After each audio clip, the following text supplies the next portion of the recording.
Incest was practiced by ancient Egyptian royalty. Mothers married sons and brothers married sisters to keep the power and the money all in the family. Like their pharaonic ancestors, the British monarchy have a long history of incestuous inbreeding.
Feet away from the presidency is actually a blood relation. He's President Bush's 9th cousin once removed.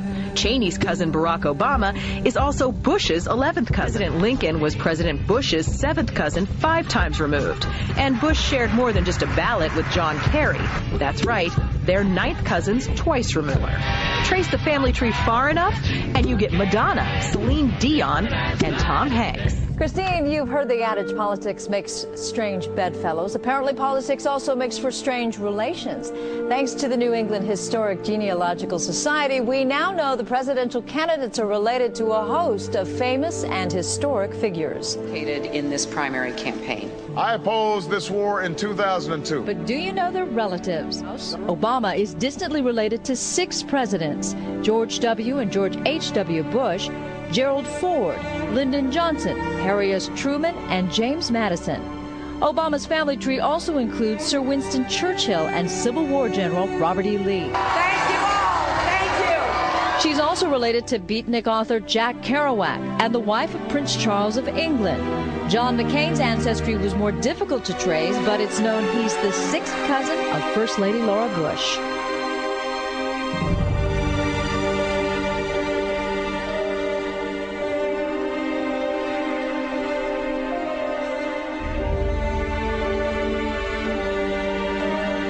Dark Lord Sauron forged in secret a master ring to control all others. And into this ring he poured his cruelty, his malice, and his will to dominate all life.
You helped our nation celebrate its bicentennial in 1976.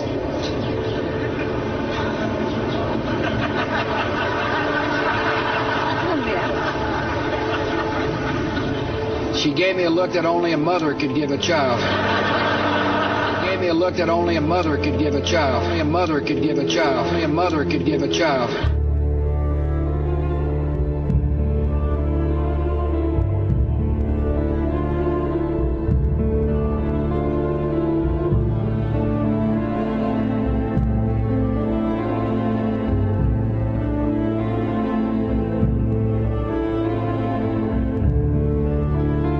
She gave me a look that only a mother could give a child.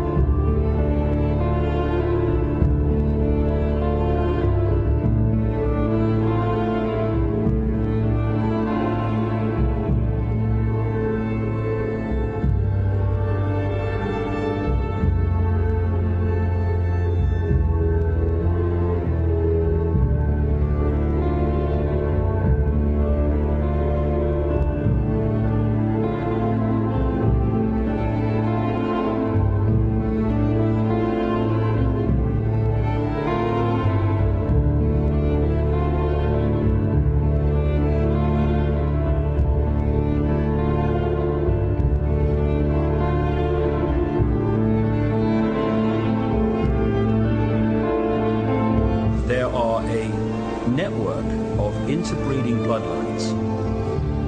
What I call and what they call themselves, the Illuminati, which comes from the illuminated ones, have come through history.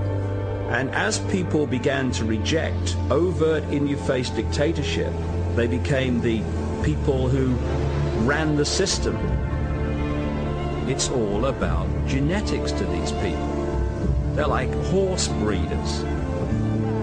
Diana basically called herself the Windsor's broodmare, as she was brought into the web merely to be the vehicle to give birth to William.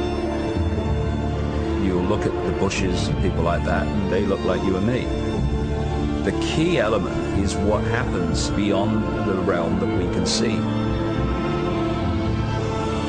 This is what the Illuminati bloodlines really are. They are vehicles for other dimensional entities to manipulate this reality.